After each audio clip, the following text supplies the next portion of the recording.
Boa noite a todos. Graças a nosso Senhor Jesus também. Vamos abrir as nossas Bíblias no livro de Gênesis, capítulo número 22. Livro de Gênesis, primeiro livro da Bíblia.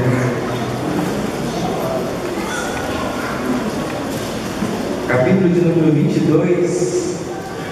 Vamos relembrar versículo 1 ao 19, essa história, esse trecho da história de Abraão, que é bastante conhecido. Vamos trazer a memória para refletir sobre ele. Gênesis 22, de 1 a 19 nos diz: Passado algum tempo, Deus pôs Abraão à prova, dizendo-lhe: Abraão. Ele respondeu: Eis-me aqui. Então disse Deus: Tome seu filho, seu único filho Isaque, a quem você ama, e vá para a região de Moriá. Sacrifique-o ali como holocausto, num dos montes que indicarei. Na manhã seguinte, Abraão levantou-se e preparou o seu jumento, levou consigo 2 de seus servos e Isaque, seu filho. Depois de cortar lenha para o holocausto, partiu em direção ao lugar que Deus lhe havia indicado. No terceiro dia de viagem, Abraão olhou e viu o lugar ao longe. Disse ele aos seus servos: Fiquem aqui com o jumento, enquanto eu e o rapaz vamos até lá. Depois de adorarmos, voltaremos. Abraão pegou a lenha para o holocausto e a colocou nos ombros de seu filho Isaque, e ele mesmo levou as brasas para o fogo e a faca. Caminhando os dois juntos, Isaque disse a seu pai Abraão: Meu pai. Sim, meu filho, respondeu Abraão. Isaque perguntou: As brasas e a lenha estão aqui, mas onde está o cordeiro para o holocausto? Respondeu Abraão: Deus mesmo há de prover o cordeiro para o holocausto, meu filho. E os dois continuaram a caminhar juntos. Quando chegaram ao lugar que Deus lhe havia indicado, Abraão construiu um altar e sobre ele arrumou a lenha, amarrou seu filho Isaque e o colocou sobre o altar em cima da lenha. Então estendeu a mão e pegou a faca para sacrificar o seu filho. Mas o anjo do Senhor o chamou do céu: Abraão, Abraão. Eis-me aqui, respondeu ele. Não toque no rapaz, disse o anjo, não me faça nada. Agora sei que você teme a Deus, porque não me negou seu filho, o seu único filho. Abraão ergueu os olhos e viu um carneiro preso com os chifres num arbusto. Foi lá pegá-lo e o sacrificou como holocausto no lugar de seu filho. Abraão deu àquele lugar o nome de: O Senhor proverá. Por isso até hoje se diz: No monte do Senhor se proverá. Pela segunda vez o anjo do Senhor chamou do céu Abraão e disse: Juro por mim mesmo, declara o Senhor, e por ter feito o que fez, não me negando o seu filho, o seu único filho, esteja certa de que o abençoarei e farei seus descendentes tão numerosos como as estrelas do céu e como a areia das praias do mar. Sua descendência conquistará as cidades dos que forem inimigos, e por meio dela todos os povos da terra serão abençoados porque você me obedeceu. Então voltou Abraão a seus servos, juntos partiram para Berseba, onde passou a viver. Vamos orar mais uma vez. Deus, obrigado, Deus, pela leitura da tua palavra, obrigado porque ela é viva e eficaz, fala aos nossos corações, no nome de Jesus, nos abençoe, aplicando o que temos as nossas vidas. Em nome de Jesus Cristo. Amém, Senhor. Amém. Eu sei que essa história é bastante conhecida e é uma história bastante marcante e às vezes até assustadora, você pensar que Deus pede a Abraão para sacrificar o próprio filho, que já é bastante perturbador. E Abraão aceita, sem reclamar, sem questionar, pega o seu filho, leva ao local para sacrificar, e ao que indica no texto, está realmente disposto a sacrificar o filho, crendo ser esta a vontade de Deus. Vamos falar sobre fé. Vamos olhar para a vida dessa família, de Abraão, de seu filho, de sua esposa, e com tanta dificuldade, após a promessa do Senhor de cuidar de avançada, terem um filho, atropelarem um pouco as coisas e tentarem conseguir esse filho pelos seus meios, e até que então vem Isaque, E depois de uma certa dor e de tantas coisas, de acontecimentos nessa família, Deus então pega o filho, né? Vocês podem ler, talvez a maioria que conheça, mas está antes disso que lemos, e neste momento ele pega o filho. O filho a quem ele tanto ama e que foi tão difícil de ter. E depois de uma experiência tão dolorosa, e de repente Deus o pede. Por que Deus fez isso? Tamanha fé de Abraão que ele obedeceu de prontidão. Fé. O que é fé, queridos? Como que a gente poderia definir fé? Parece que lá o autor em Hebreus, capítulo 11, versículo 1, nos diz o que é fé. Geralmente, quando a gente fala o que é fé, aquele que conhece um pouquinho da Bíblia, ele vai dizer que a fé é a certeza daquilo que esperamos e a prova das coisas que não vemos. É o que o autor de Hebreus nos relata. Ora, então o que é a fé? A fé é a certeza daquilo que esperamos e a prova das coisas que não vemos. Será que isso também não traz um pouco de confusão na nossa cabeça? Será que esclarece tudo a respeito de fé, esse texto? Esclarece, mas na verdade, teologicamente falando, no âmbito da teologia, isso aqui nos dá um universo de possibilidades a respeito da fé. Se a gente for pensar numa forma, no senso comum, a gente talvez diria que fé é a profunda convicção de algo que vai acontecer. E a gente tem a certeza disso, é acreditar muito que Deus, Ele vai fazer alguma coisa. No âmbito comum, no senso comum, a gente poderia dizer isso. Deus vai fazer alguma coisa, eu acredito muito, eu tenho certeza, eu tenho profunda convicção que alguma coisa vai acontecer.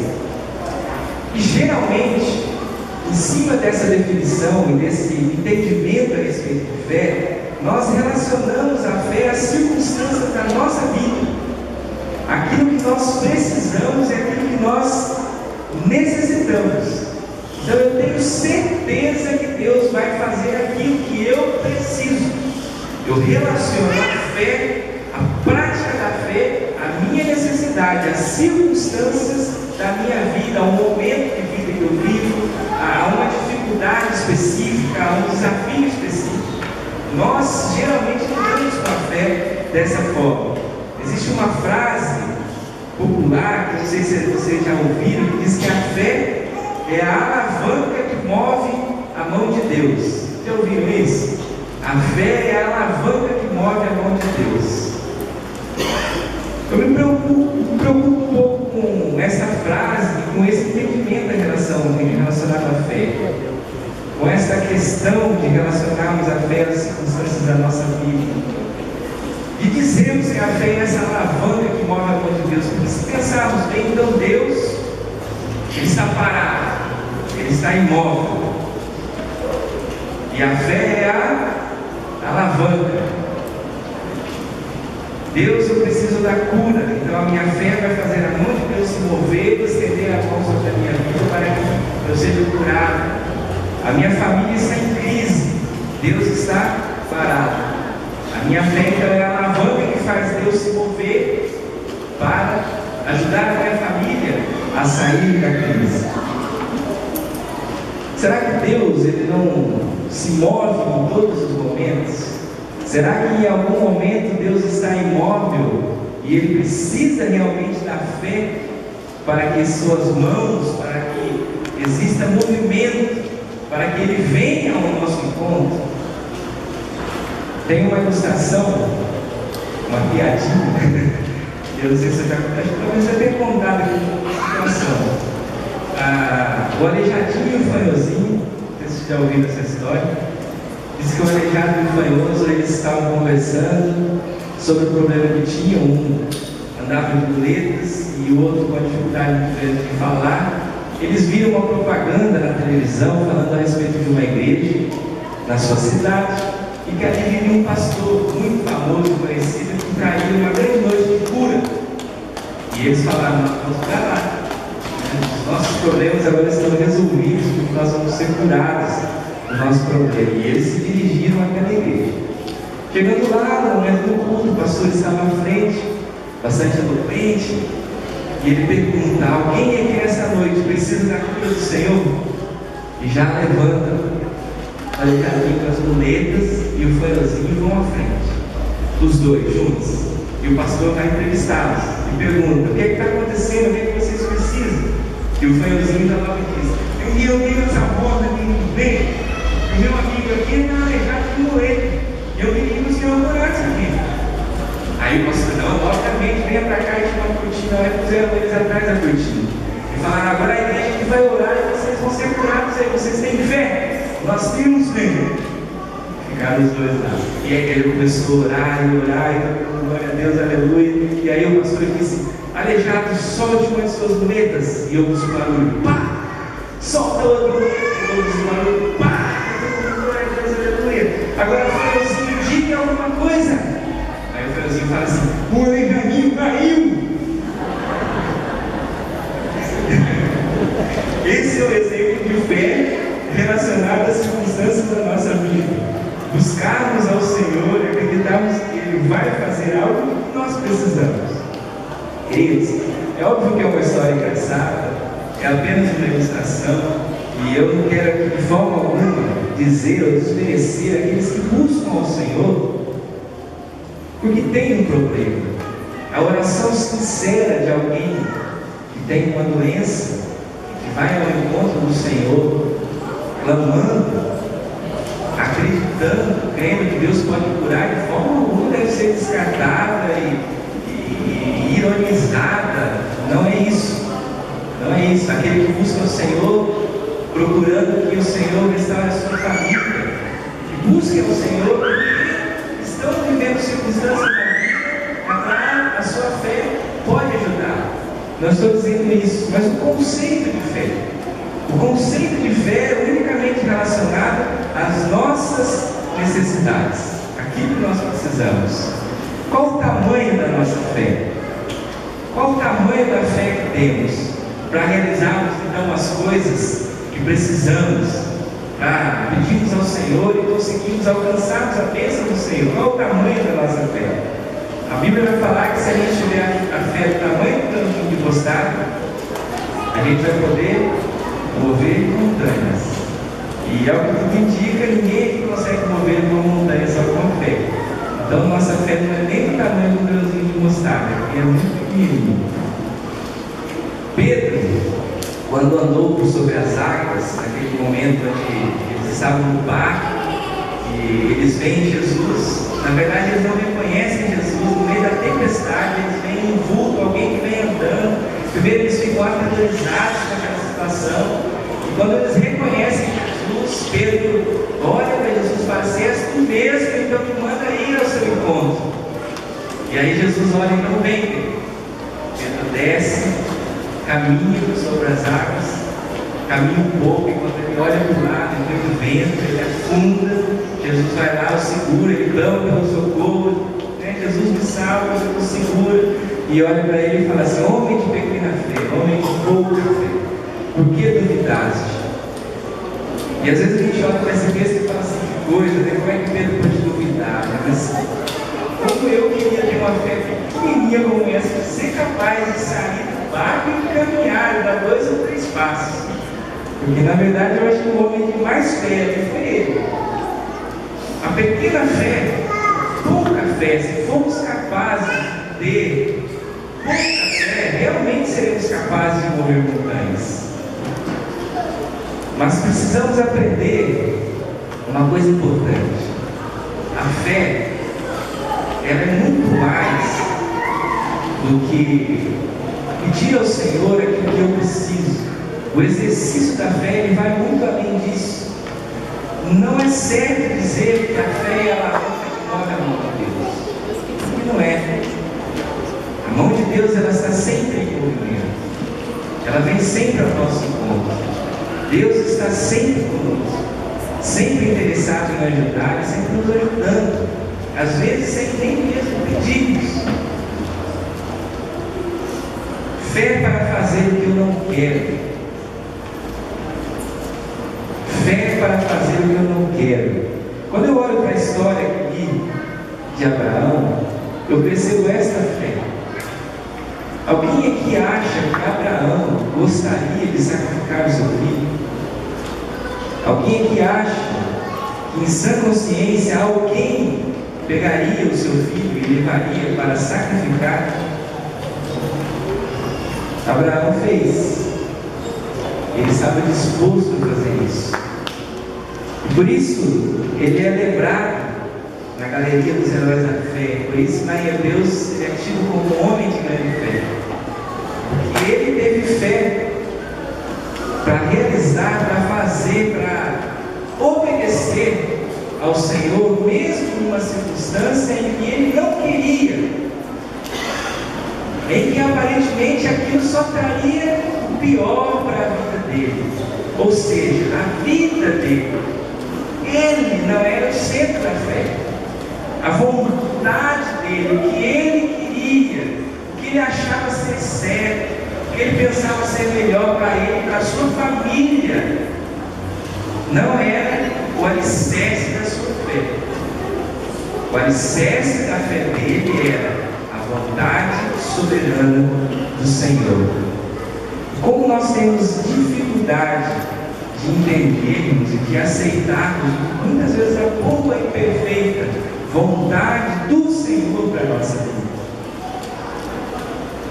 Como é mais fácil exercitar a nossa fé e dizermos que somos homens de fé ou mulheres de fé a partir da realização de coisas que nós precisamos na nossa vida, a partir das experiências que nós temos na nossa vida.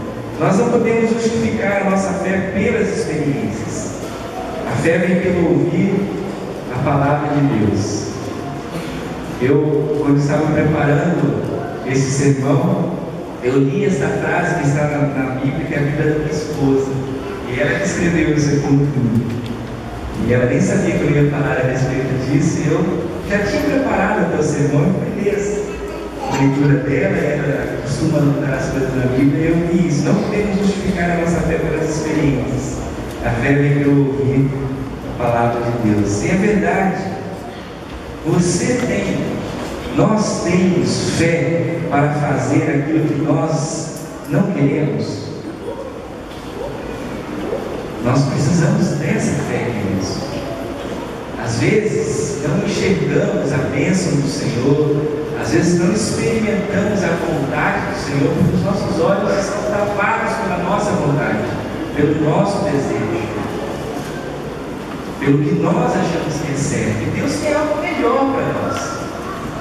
E às vezes, através de uma circunstância que nos parece pior, mas a nossa experiência com Deus, a nossa intimidade com Deus, o nosso conhecimento da palavra de Deus, tem que alimentar a fé em nós, que seja capaz de acreditar no Senhor e que Ele está nos direcionando tudo, e que às vezes precisamos fazer aquilo que não queremos. Aquilo que não queremos. E como é que eu faço isso? Como é que eu vou fazer aquilo que eu não quero? Como é que eu sei se isso é a vontade de Deus? Bom, isso não é o tema da mensagem. A gente poderia escolher isso de uma outra forma. Isso está um assunto muito grande.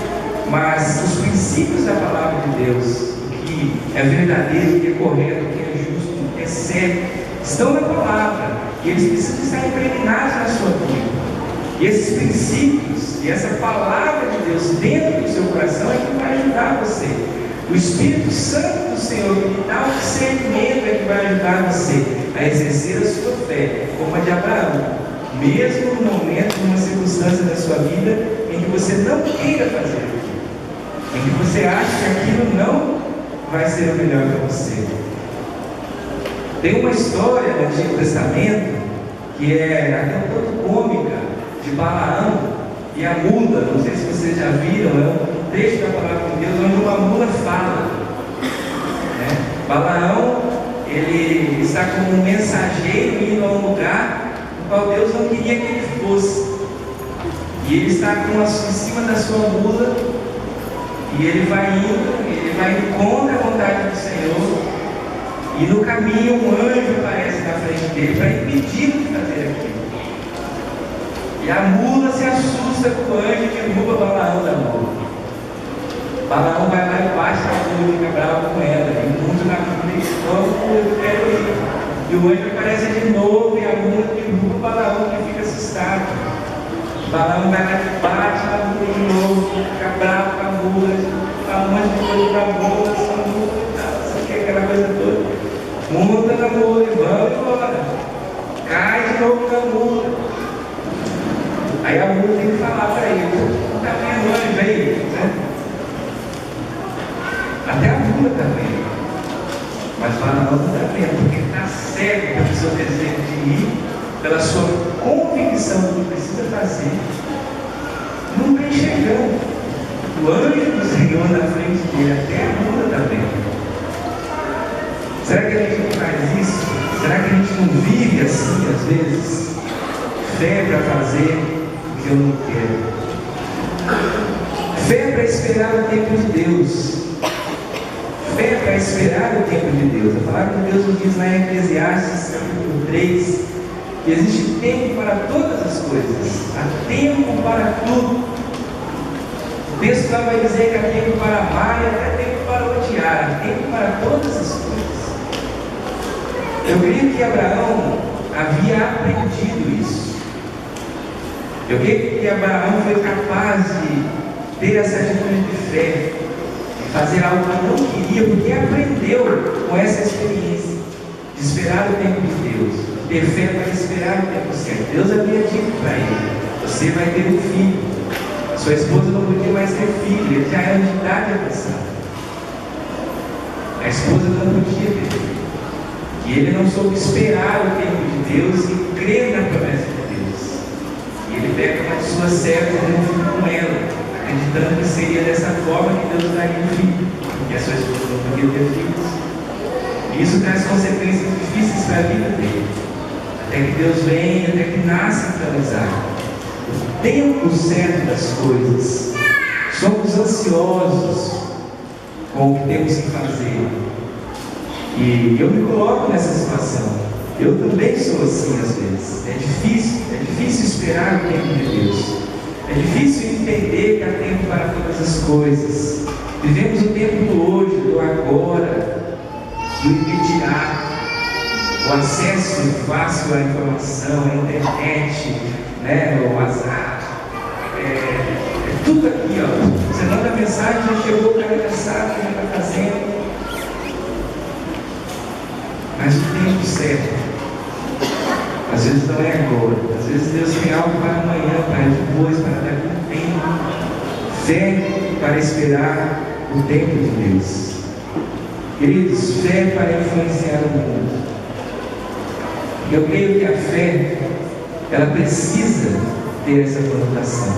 Quando você olha para a história, quando você olha para Gênesis, quando você vê a experiência de fé, no tempo certo, o filho que foi dado a ele, a Abraão, essa experiência da fé de fazer aquilo que não queria, isso fez com que Abraão pudesse ouvir do Senhor.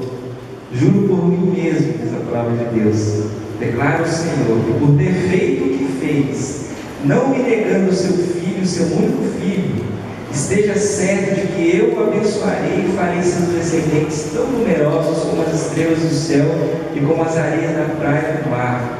A sua descendência conquistará as cidades dos que lhes forem inimigos, e por meio dela todos os povos da terra serão abençoados, porque você me obedeceu.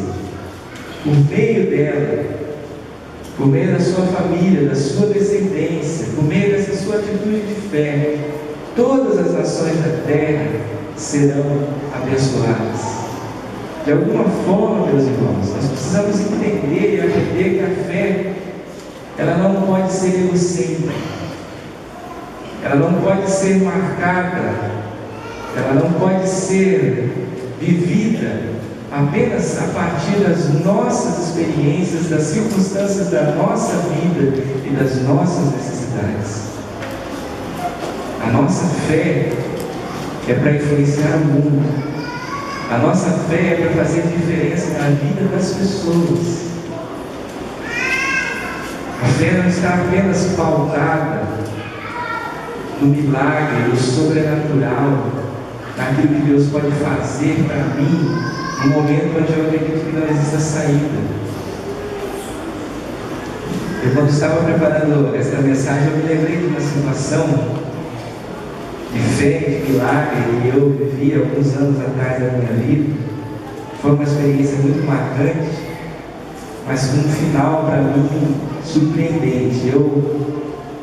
Permita contar a história para vocês. Eu estava no seminário ainda, por volta de 2003, entre 2003 e 2005, nós tínhamos na Igreja Batista em Perdizes, nós tínhamos um grupo de louvor na igreja, e esse grupo cresceu bastante. Nós tínhamos naquela época um projeto de gravarmos um CD, e tínhamos produtor musical, aquela coisa toda, e estávamos participando de muitos eventos da denominação batista na época, lá na Juventude Batista da Jubesco, em São Paulo, e o grupo começou a crescer, ficar meio famoso, aquela coisa toda, e fomos participar de um congresso em Minas Gerais, chamava Team Brasil, isso, um congresso de adolescentes em Minas Gerais, mais de 1000 adolescentes ali naquele lugar. Pensa na coragem daquele povo de Minas de colocar mais de 1000 adolescentes no lugar. Foi uma bênção aquele congresso. Nós fomos convidados para fazer um louvor lá no congresso. Saímos de São Paulo numa quinta-feira, viajamos perto de 800 quilômetros para chegarmos ao local do retiro. E ali ficamos na quinta, na sexta, no sábado e no domingo. E tínhamos combinado de voltar no domingo após o almoço. Nós não ficaríamos para o encerramento do congresso que aconteceria no domingo à noite, porque muitos dos componentes do nosso grupo precisariam estar em São Paulo no domingo pela manhã, na segunda-feira pela manhã. Mas o grupo musical que faria o louvor no domingo à noite não pôde ir. E em cima da hora, depois do culto do domingo pela manhã, a organização do congresso chegou até nós e disse: olha, o grupo não veio, eles tiveram problema, não vão estar conosco, e agora a gente não tem ninguém para fazer o louvor à noite, como é que vai ser?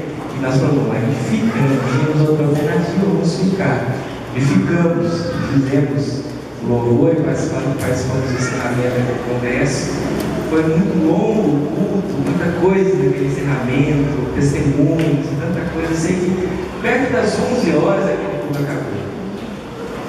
E nós todos do grupo estávamos extremamente cansados, né? Foram 3 noites ali sem dormir, porque eram muitos adolescentes. E embora nós estivéssemos alojados em um lugar reservado, o alojamento do pessoal ficava... Eles não dormiam, foram 3 noites onde ninguém dormiu. Os adolescentes passaram 3 noites ali acordados, sem como conseguir. E a gente junto com eles, porque fazia muito barulho, brincadeira, essa coisa toda. E ao final do congresso nós estávamos muitos, né? Parecia um grupo de zumbis, assim, todo mundo com o olho fundo realmente.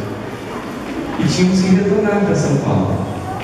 E aí o grupo se reuniu e falou: nós não vamos, nós não temos condição de ir. Estávamos em 3 carros. Os motoristas disseram: nós não temos condição de ir. 2 pessoas do nosso grupo tinham um compromisso imediato. Uma menina que chamava Esperança. A Esperança era a vocalista do grupo. Nós estávamos orando por um emprego, porque ela estava precisando de um emprego há muito tempo. E ela ia começar no emprego na segunda-feira. E ela estamos há tanto tempo orando pelo emprego que ela ia faltar no primeiro dia do seu emprego. E o outro menino, o baterista do grupo, Daniel, ele tinha a apresentação, o trabalho de conclusão de curso na faculdade para apresentar na segunda-feira. Eram compromissos realmente inadiáveis e a situação, por isso que nós havíamos programado para voltar antes. E aí, diante daquela situação, a Esperança estava nervosa, o Daniel também, nós precisamos ir, como é que faz? O pastor, eu não era pastor ainda nessa época, o pastor que estava conosco, o pastor Marcelo, ele falou: nós temos que ir, nos comprometemos a levar o Daniel e a Esperança, precisamos ir, então eu vou dirigir. E ele estava cansado demais, eu sabia que ele estava cansado. Eu falei: mas pastor, você não tem condição de dirigir. Aí ele falou: mas a gente tem que ir. Aí eu falei: então eu vou também. Aí foi eu, o pastor Marcelo, Daniel e Esperança, os 4 no carro. O dono do carro não foi, eu vou ficar para ele, pessoal, e vocês vão. Nós três dirigimos, eu, o pastor e o Daniel, então nós vamos revezar. O pastor disse: eu começo dirigindo, vocês dois vão dormir. E aí eu dirijo um pouco, eu acordo com vocês, eu dirijo e a gente vai revezando até chegar em São Paulo.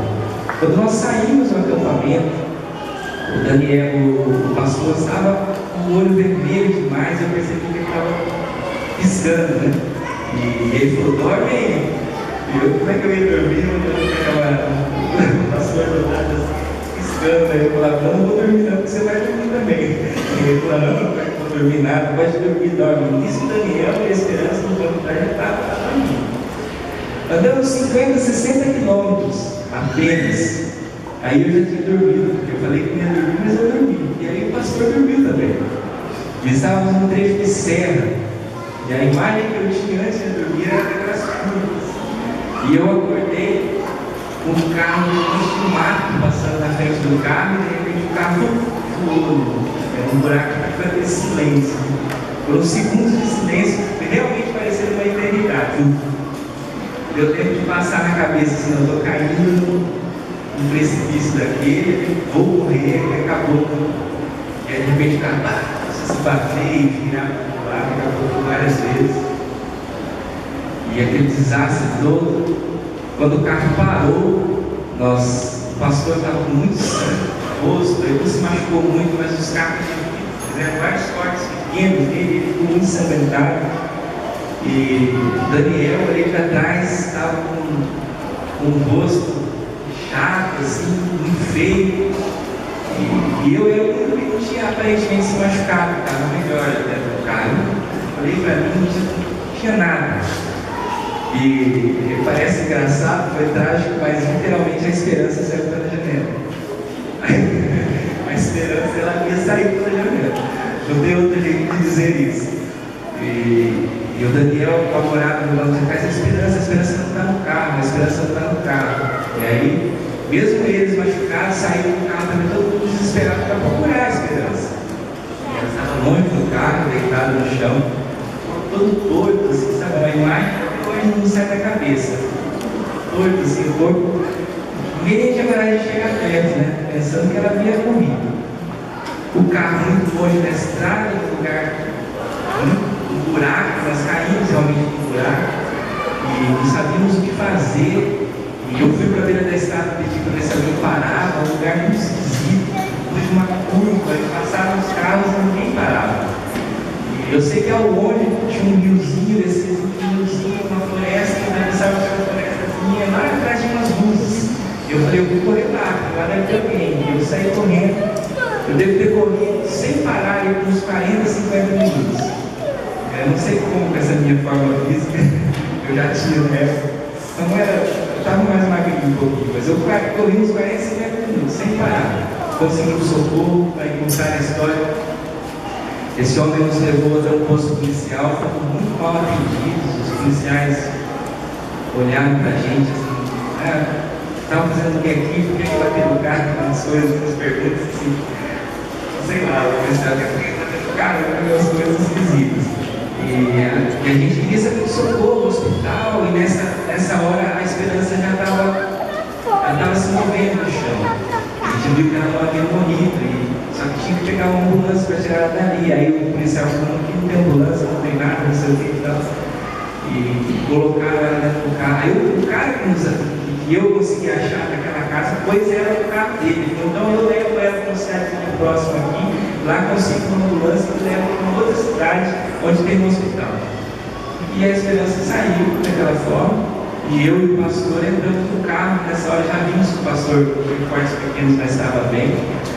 E ele não quis ir para o hospital. O policial nos colocou no carro e nos levou até um posto de gasolina. Gente, impressionante, né? É verdade. O policial levou um posto de gasolina, não é com a gente nada. Nós falamos: mas para onde eles foram? O policial sabia assim: não sei.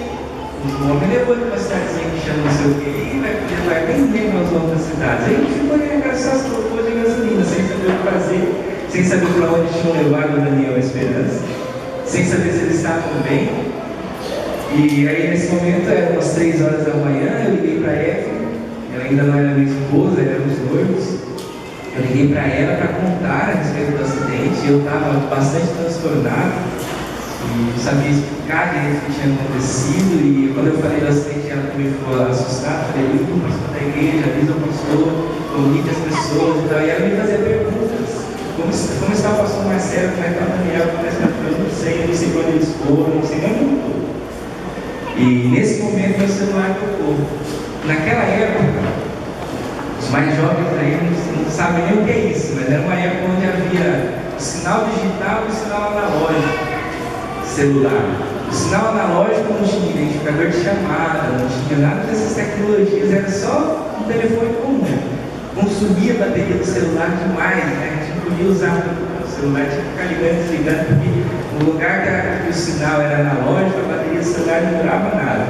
E meu celular estava desligado. Em Minas Gerais, nessa época, não tinha sinal digital, só tinha sinal analógico. E a gente já tinha tido problemas lá no acampamento, porque a gente não conseguia falar com as pessoas que não funcionavam direito o celular. E quando recebíamos ligação, não sabia o que estava dando, porque o network chamado não funcionava, porque era analógico o sinal. E eu falando com ela no telefone, peguei o meu celular, olhei o número do visor do celular de Minas, pelo código.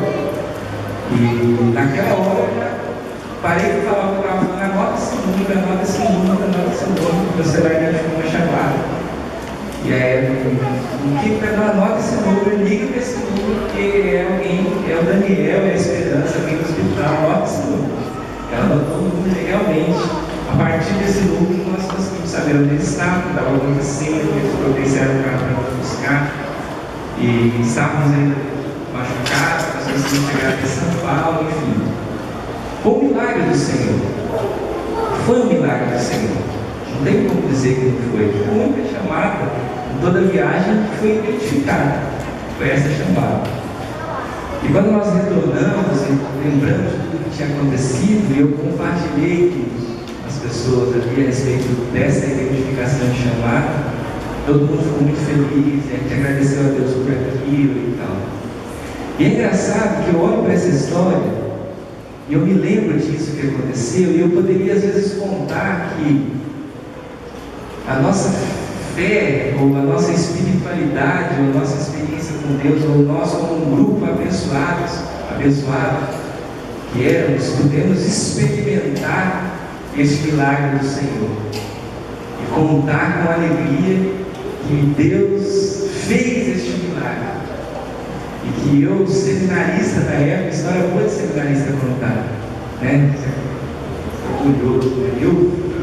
Eu vivenciei o milagre, eu vivenciei. Mas eu penso que fé mesmo nós teríamos se tivéssemos negado ir a essa viagem. Porque esse grupo, na verdade, trouxe grandes problemas para a Igreja Batista em Perdiz.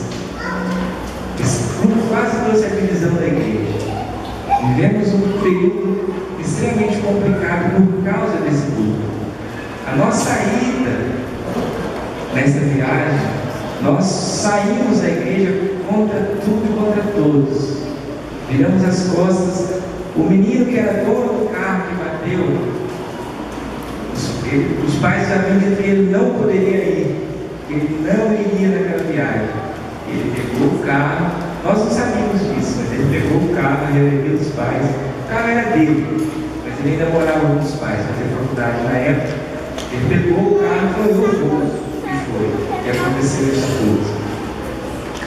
Em nome do Senhor, em nome da fé no Senhor, nós estávamos fazendo algo errado. O que estava na cabeça deste grupo nessa época?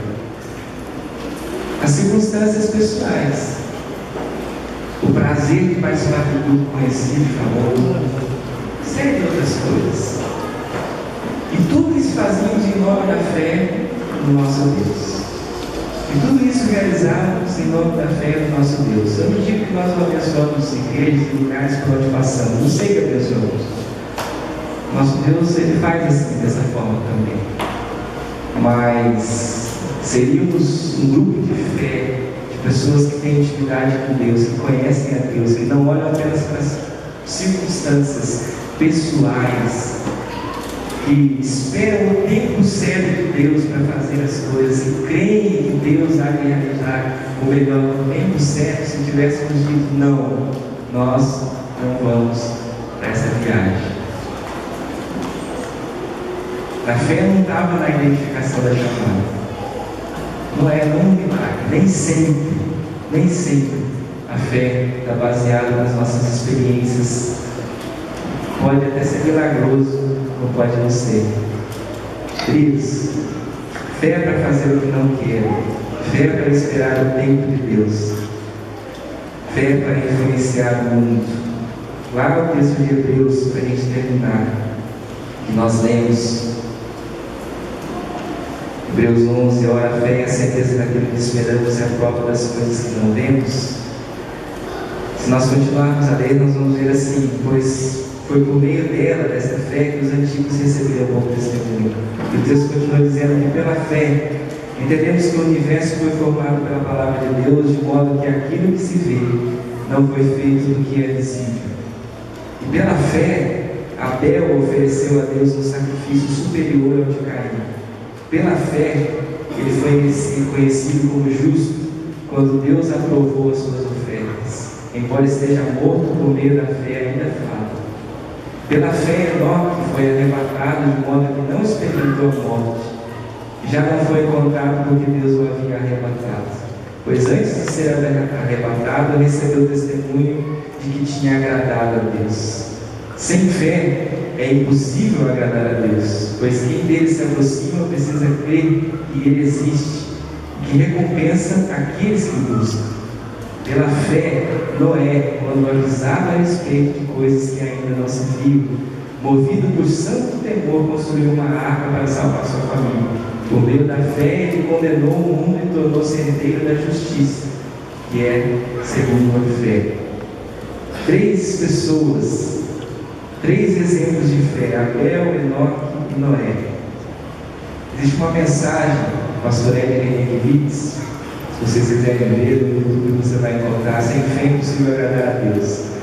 Ele termina a mensagem dele falando a respeito desses exemplos, e ele transforma os 3 personagens, ele transforma Abel, Enoque e Noé em 3 palavras. E eu quero terminar com essas palavras ditas pelo pastor Eric. Abel, porque a fé, porque ele foi lembrado, porque Abel é a entrega, ele entregou o melhor. O seu sacrifício chegou ao Senhor como um aroma suave, foi aceito pelo Senhor. Enoque, por que Enoque? O que Enoque fez? O que Enoque fez? Enoque conheceu o Senhor. Ele viveu com o Senhor. Ele apenas conheceu o Senhor, mas conheceu com intimidade. Enoque é o conhecer. E Noé serviu. Noé fez a arca. Noé serviu. A fé é isso, é entrega total de tudo que nós temos, que nós somos, sem querer nada em troca. É entrega, é o meu melhor, é para o Senhor. Eu tenho fé de que o Senhor se move sempre e está no controle de todas as coisas. Por quê? Porque eu conheço o Senhor, porque eu sei quem você é, Deus. Eu sei o que o Senhor pode fazer na minha vida. Eu não estou apenas o prazer de estar com o Senhor, isso é o que me basta, é saber quem é o Senhor. É só isso que eu quero. Quando essa fé, ela é verdadeira, genuína dessa forma, então eu faço o que Deus me pede para fazer, mesmo às vezes não sendo a minha vontade, mesmo às vezes não sendo aquilo que eu quero fazer. Amém? Vamos orar? Pai querido, dê-nos fé, pois sem ela é impossível te agradar. Mas Pai, ajuda-nos a termos fé, não fé egocêntrica, não aquela fé somente relacionada às circunstâncias da nossa vida, mas que a nossa fé seja capaz de nos fazer a atender o seu chamado, mesmo sendo aquilo que não queremos, a esperar, Deus, no tempo certo para realizar a tua vontade. Deus, que a nossa fé não seja para abençoar a nossa vida apenas, mas seja uma fé que influencia o mundo. E as nossas atitudes, que a nossa vida, que a nossa fé no Senhor faça diferença no mundo em que vivamos.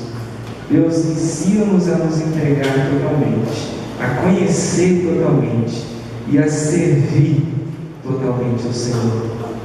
Obrigado, Deus, por esta igreja, obrigado pela Sua palavra. Continue a nos usar neste lugar, continue a nos abençoar neste lugar, a fazer de nós um povo santo. E Deus, que a nossa adoração, o nosso louvor, elas realmente cheguem até o Teu trono como um aroma suave, que as nossas atitudes cheguem ao Senhor como um aroma suave, para que possamos experimentar a boa, perfeita e agradável vontade de Tua nas nossas vidas. No nome de Jesus. Amém.